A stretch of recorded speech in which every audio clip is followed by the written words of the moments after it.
আজকে শ্রীমদ্ ভগবদ্গীতা যথাযথের সাংখ্যযোগের 12 নম্বর শ্লোক।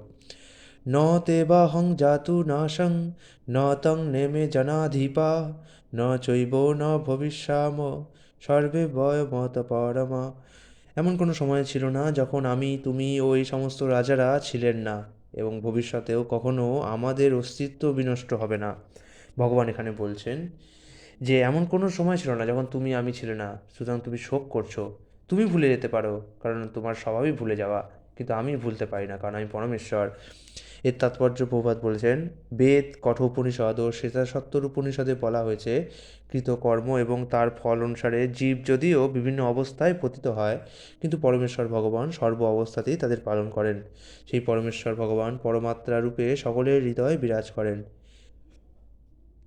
যে সমস্ত মহাত্মা অন্তরে ও বাইরে সেই একই পরমেশ্বর ভগবানকে দেখতে পান, তারাই কেবল পূর্ণতা লাভ করে শাশ্বত শান্তি লাভ করতে পারেন।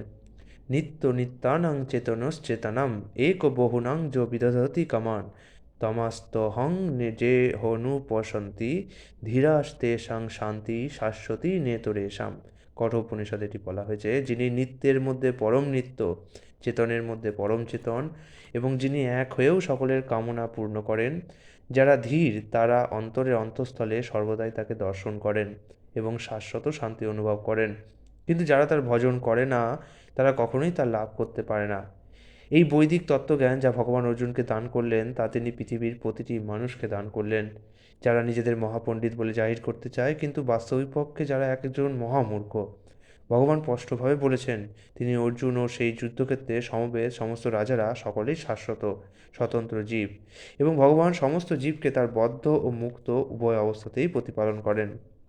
পরমেশ্বর ভগবান হচ্ছেন পরম স্বতন্ত্র পুরুষ, এবং ভগবানের নিত্য পার্ষদ অর্জুন এবং সেখানে সমবেত সমস্ত রাজারা হচ্ছেন স্বতন্ত্র শাশ্বত ব্যক্তি। এমন নয় যে পূর্বে তারা ছিলেন না এবং ভবিষ্যতে থাকবেন না। তাদের ব্যক্তি স্বাতন্ত্র্য পূর্বে বর্তমান ছিল এবং ভবিষ্যতেও নিরবচ্ছিন্নভাবে বর্তমান থাকবে। তাই কারো জন্য শোক করা নিতান্তই নিরর্থক। মায়াবাদীরা বলে থাকে যে মুক্তির পর স্বতন্ত্র আত্মা মায়ার আবরণ মুক্ত হয়ে নির্বিশেষ ব্রহ্মে বিলীন হয়ে যায় এবং তখন আর আত্মার নিজস্ব সত্তা থাকে না। এই মতবাদ পরম শাস্ত্রজ্ঞ ভগবান শ্রীকৃষ্ণ এখানে অনুমোদন করেননি। তাই তাছাড়া কেবল জড় বদ্ধদশায় আমরা ব্যক্তি স্বাতন্ত্র্য অনুভব করি, সেই মতবাদও ভগবান এখানে অনুমোদন করেননি। ভগবান শ্রীকৃষ্ণ এখানে স্পষ্টভাবে বলছেন, ভগবানের নিজের এবং অন্য সকলের অস্তিত্ব শাশ্বত। কারো স্বতন্ত্র সত্তার বিনাশ কখনোই হয় না, এই কথা উপনিষদেও বলা হয়েছে। শ্রীকৃষ্ণের মুখ নিঃসৃত এই সমস্ত কথা প্রামাণিক, কারণ তিনি কখনোই মায়ার দ্বারা প্রভাবিত হন না।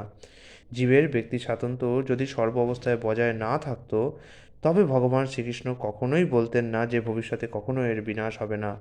মায়াবাদী তার্কিকেরা বলতে পারে, শ্রীকৃষ্ণ যে ব্যক্তি স্বাতন্ত্র্যের কথা বলছে তা চিন্ময় স্বাতন্ত্র্য নয়, তা হচ্ছে জড় স্বাতন্ত্র্য। কিন্তু এই যুক্তি মেনে নিলেও প্রশ্ন থেকে যায়, তাহলে ভগবান শ্রীকৃষ্ণ তার নিজের সম্বন্ধে যে স্বাতন্ত্র্যের কথা বলছে সেটি কী ধরনের স্বাতন্ত্র্য? শ্রীকৃষ্ণ বলেছেন তিনি অতীতেও ছিলেন এবং ভবিষ্যতেও থাকবেন। তিনি নানাভাবে তার ব্যক্তি স্বাতন্ত্র্য প্রতিপন্ন করেছেন এবং তিনি ঘোষণা করেছেন ব্রহ্মজ্যোতি হচ্ছে তার অঙ্গকান্তি। শ্রীকৃষ্ণ তার অপ্রাকৃত স্বাতন্ত্র্য সবসময় বজায় রেখে গেছেন। যদিও তাকে সীমিত সাধারণ চেতনা বিশিষ্ট বদ্ধ জীবাত্মা বলে মনে করা হয়, তবে ভগবদ্গীতাকে কখনোই পরম তত্ত্বজ্ঞান সমন্বিত শাস্ত্র হিসেবে গ্রহণ করা যাবে না। সীমিত জ্ঞান বিশিষ্ট ভ্রান্তিপূর্ণ সাধারণ মানুষ কখনোই পরম তত্ত্বজ্ঞানের শিক্ষা দিতে পারে না। ভগবদ্গীতা হচ্ছে সাধারণ কাব্যগ্রন্থ নয়। সাধারণ মানুষের লেখা কোনো বইয়ের সঙ্গেই ভগবদ্গীতা তুলনা করা চলে না। শ্রীকৃষ্ণকে যদি কেউ সাধারণ মানুষ বলে মনে করে, তবে তার কাছে ভগবদ্গীতার কোনো তাৎপর্য থাকতে পারে না।